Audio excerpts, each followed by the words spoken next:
Sweetheart, you can't even afford a regular ticket, Mom said, adjusting her designer sunglasses. My brother laughed loud enough for everyone in the terminal to hear. She probably came here for the free air conditioning. Their laughter echoed across the polished floor, bouncing off the glass walls like tiny slaps to my pride. I stood still, suitcase in one hand, silence in the other. The airport was loud, alive, wheels rolling, babies crying, coffee machines hissing, yet in my chest, it was quiet. Too quiet. Everyone, my name is Riley Jackson, I'm 28 years old. And if you think you know how this ends, stay tuned. Do you ever realize, in one single breath, that the people you'd have died for would never even wait for you? They were headed to Italy, a family getaway. Except, I wasn't family anymore. Not since I'd broken up with Ethan, my ex, who was now laughing with them, holding Mom's Louis Vuitton carry-on like he belonged there. I could feel their eyes grazing my thrift store jeans, my plain white sneakers. I used to care about those looks. Used to flinch at every insult disguised as family teasing. But not today. Because today, I had a different kind of ticket. When the boarding call announced first class, they strutted toward the gate, my brother bragging about champagne service, Mom reminding the staff to be careful with our luggage. I let them go ahead. I let them think I was beneath them, the broke daughter, the disappointment, the one who never quite made it. Then came the voice. Calm. Professional. Ms. Jackson, your jet's ready. Their heads turned, confusion first, then disbelief. My brother stopped mid-step, his grin melting off his face. Ethan's hand slipped from Mom's bag. Even Mom's sunglasses couldn't hide her widening eyes. I simply smiled, handed my small carry-on to the pilot, and said softly, "Thank you. Let's go." As I walked past them, slow, steady, unbothered, the world felt different. My silence wasn't weakness anymore. It was power, wrapped in calm. The glass doors opened to sunlight, wind, and the sight of my silver jet waiting on the runway. And for the first time, I realized, they were finally the ones left standing still. The wind hit my face as I stepped out onto the tarmac, sharp, cold, and clean. The engines of my jet hummed like a heartbeat, low and confident. Behind me, I could still feel their eyes drilling into my back, Mom frozen, my brother whispering something, Ethan just staring like he'd seen a ghost wearing my face. The pilot, Captain Morris, opened the jet door and smiled. "All set, Ms. Jackson. Flight plan filed for Geneva." I nodded, climbing the steps slowly, every heel click echoing louder than their laughter ever had. Inside, soft cream leather, glass panels, and the faint scent of jasmine filled the air. My assistant, Zoe, looked up from her tablet. "Everything's ready, Riley. Do you want me to confirm the real estate meeting for tomorrow?" "Yeah," I said, taking a deep breath. "Let's close that deal." From the window, I could see them, still standing by the gate, like statues carved out of guilt and disbelief. Mom raised her phone halfway, maybe trying to record, maybe trying to call. But I turned away. Some moments don't deserve witnesses. Zoe poured coffee. Rough encounter. I smiled faintly. Just, unfinished business. The engines roared, and we began to roll. My heart should have been racing, but it wasn't. It was steady, calm, even. The kind of calm that comes after years of being underestimated. As the jet lifted off, the airport shrank beneath us, a tiny model of all the places I'd been told I'd never reach. I thought about every dinner where I'd been the punchline, every family trip I was too broke to join, every time Ethan smirked when Mom sided with him. And now, there I was, 30,000 feet above their world, owning the silence they once mocked. I looked out the window, clouds drifting like silver ghosts, and whispered, almost to myself, "Funny how altitude changes everything." Zoe glanced over. "What was that?" "Nothing," I said softly. "Just remembering who I used to be." The jet cut through the sky, sunlight flashing off its wings, and below, my past disappeared into the clouds. By the time we landed in Geneva, the messages had already started. "Mom, Riley, what is going on?" "Ethan, so you've been hiding money? Wow." "My brother, guess you finally found a sugar daddy." I didn't reply. Not a word. I let their panic ferment, just like all those years they made me question my worth. The driver opened the Rolls-Royce door. "Welcome back, Ms. Jackson." His tone was respectful but warm, the kind reserved for people who've earned their silence. As we pulled out of the private terminal, I watched the mountains slide by, snow, glass, stillness. Beauty that didn't need to prove itself. I built everything they said I couldn't. The private jet wasn't a trophy, it was a reminder of every late-night coding apps, every investor rejection, every sleepless week in a one-room apartment eating instant noodles while my family posted beach selfies. And now, I was here, leading Jackson Systems, a tech firm valued at $48 million. The company they thought would fail before the prototype was finished. But their betrayal wasn't what broke me. It was their laughter. Zoe handed me my laptop. We're getting traction from the Zurich investors. They loved your proposal. I smiled faintly. Good.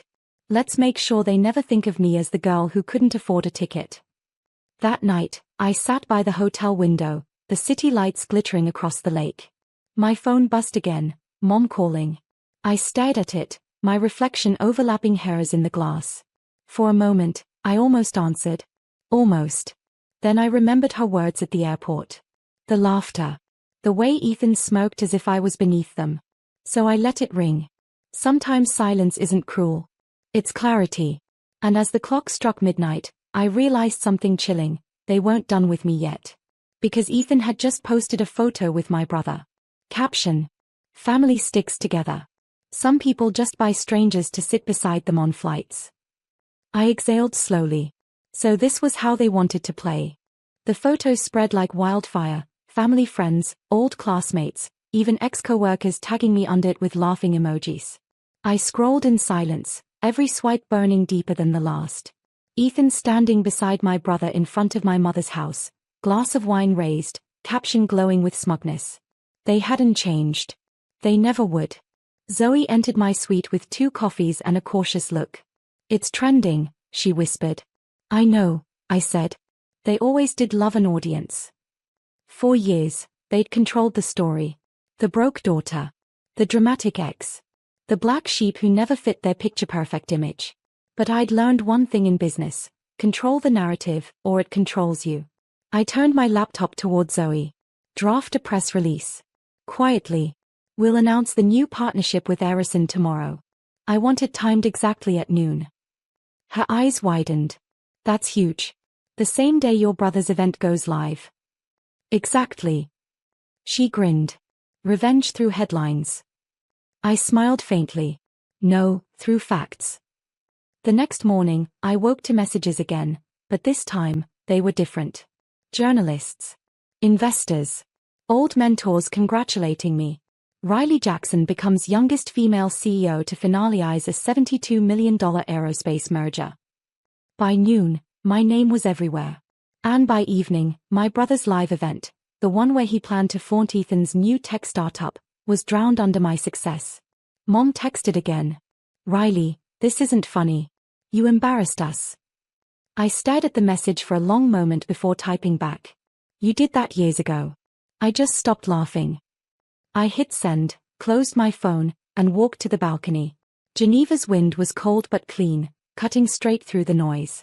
Down below, the city sparkled, calm, effortless, free. And as I watched the lake shimmer under the fading sun, I knew something else was coming. Because Ethan had just posted again. A single photo. My childhood home. Caption, sometimes the past needs closure. I felt my stomach tighten. He was planning something. That night, I barely slept. My phone buzzed non-stop. Group chats, news alerts, notifications piling up. But one message caught my breath. A real estate agent's email confirming that Ethan and my brother had inquired about selling my late father's house. My father's house. The one he built brick by brick before he died, the only place that ever felt like home. I stared at the email in disbelief. They were really doing it. They wanted to erase him, and everything that connected me to him. Zoe walked in with her laptop. You're shaking, she said softly. They're selling my dad's house, I whispered. Without even telling me. Her face hardened. You on the deed, right? Half. I exhaled. But Mom's executor. She must have convinced them I wouldn't fight. Zoe looked at me for a long second. Then it's time you reminded them who you are. That sentence lit something in me. The old Riley, the one who begged for their love, was gone. The new one?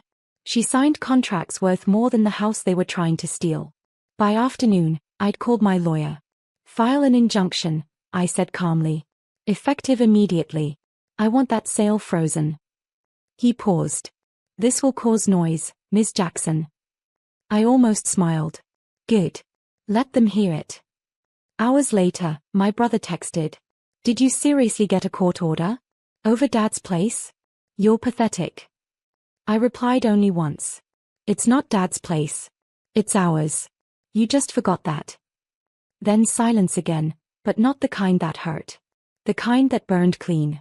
As I sat on the edge of my bed, Geneva lights flickering outside, I realized how poetic justice sometimes begins, not in fury, but in stillness. I wasn't going to shout. I wasn't going to beg. They wanted a war built on humiliation. I was about to give them one built on truth. 2 days later, my lawyer called. They tried to bypass the injunction, he said. Filed a fake transfer under your mother's signature. But the registrar flagged it. Your brother's handwriting gave it away. For a second, I didn't even feel anger, just a cold, clean kind of disbelief. They were desperate. And desperate people make mistakes. Proceed with the fraud notice, I said. And contact the press quietly. That evening, I boarded my jet again. Destination, home. The same city where they once laughed at me for dreaming too big. When the wheels touched down, memories flooded in. The smell of Dad's old garden, the rustle of leaves he used to trim every Sunday. The driver pulled up outside the property gate. Cameras flashed from across the street. News vans. Reporters. Curious neighbors. Mom stood at the door in pearls, trying to look composed. My brother beside her, jaw tight. And Ethan, well, he had the audacity to smirk. Riley, Mom started, you didn't have to make this a circus. I looked her dead in the eye. No, Mom. You did, when you sold your dignity for convenience. The air cracked with silence. Reporters caught every word. Ethan stepped forward. You think you can ruin us with your money? I laughed, quietly, painfully. You ruined yourselves with your greed. My lawyer handed them the envelope, fraud charges, injunction proof, and one more document, the new ownership certificate. Mom's voice trembled. What is this? It's Dad's house, I said softly. Legally transferred to the Jackson Foundation, a charity for underprivileged girls who can't afford education, or a ticket. My brother's mouth fell open. You gave it away. I nodded. No one deserves to live here after what you tried to do. The cameras clicked. The truth was public now, and they could never bury it again. As I turned back toward my car, Ethan called out, You'll regret this, Riley. I didn't stop walking. Maybe, I said over my shoulder, but at least I'll regret it on my own terms. By the next morning, my name was everywhere. Riley Jackson exposes family fraud, donates inherited estate to women's charity. The internet did what it always does, picked sides. Half called me inspiring. Half called me heartless. But I didn't need applause. I needed peace. Zoe entered my office with a tablet in hand. You're trending again. 3 million views in 12 hours. I exhaled slowly. It's not about fame. It's about finally breathing without their shadow. My phone buzzed again, this time, an unknown number. I almost ignored it, until I heard the voice. Riley. Mom. For a second, I froze. The calm in her tone felt strange. Mom. I didn't know they forged my name, she whispered. I thought it was just a refinance. Your brother said. I cut her off. Mom, please. You always thought something. You never asked. Never checked. Because pretending not to know was easier. Silence. Then a quiet sob. I just didn't want to lose them too, she said. After your father passed, I didn't know how to hold us together. Her words hit something raw. I wanted to stay angry, but grief doesn't listen to logic. Mom, I said softly, you lost me a long time ago when you chose comfort over truth. I know, she whispered. But I'm proud of you now. Even if it's too late to say it. I closed my eyes. For the first time, her voice didn't sound cruel, just tired. Human. When the call ended, I stared out the window at the city skyline. Zoe placed a hand on my shoulder. You okay? I nodded. Yeah. Just realizing that revenge doesn't always end in victory. Sometimes it ends in understanding. She smiled faintly. And sometimes, that's the bigger win. I looked down at my phone one last time, Ethan's texts piling up, unread. I deleted them all. Then whispered to the quiet room. It's over. But deep inside, I knew, it wasn't quite over yet. Because tomorrow, I had one final meeting. With Ethan himself. The next morning was cold, the kind of still air that feels like a held breath. I arrived early at the cafe, the same one where Ethan once told me he needed space before dating my best friend. Only now, the tables had changed. He walked in wearing the same smug confidence he always had, but there was something else this time, fear hidden beneath the surface. Riley, he said, sliding into the seat across from me. You didn't have to destroy everyone just to prove a point. I met his eyes calmly. I didn't destroy anyone, Ethan.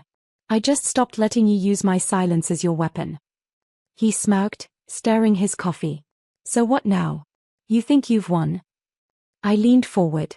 No, Ethan. There's nothing to win. But there's something to end. I pulled out a document and placed it between us, the last copy of our old joint venture agreement. The one he secretly tried to revive using my patents. I'd found the trail, the fake filings, every lie he'd built over my name. His expression cracked. You wouldn't. I already did, I said softly. The legal team submitted it this morning. You'll receive notice by noon. The world doesn't need another con artist pretending to build dreams off other people's backs. He leaned back, jaw tight. You always think you're better than everyone. I shook my head. No. I just stopped apologizing for being enough. For a moment, we both sat in silence, him with his bitterness, me with my peace. Then I stood, leaving a check on the table. That should cover your coffee. You'll need the rest of your money for lawyers. As I walked outside, the sunlight hit the pavement, reflecting off glass towers, sharp, golden, endless. Zoe's car waited at the curb. Was it worth it? She asked as I got in. I looked out at the skyline, the same one I once dreamed of reaching. It wasn't revenge, I said quietly. It was release. And for the first time in years, I felt weightless. Free.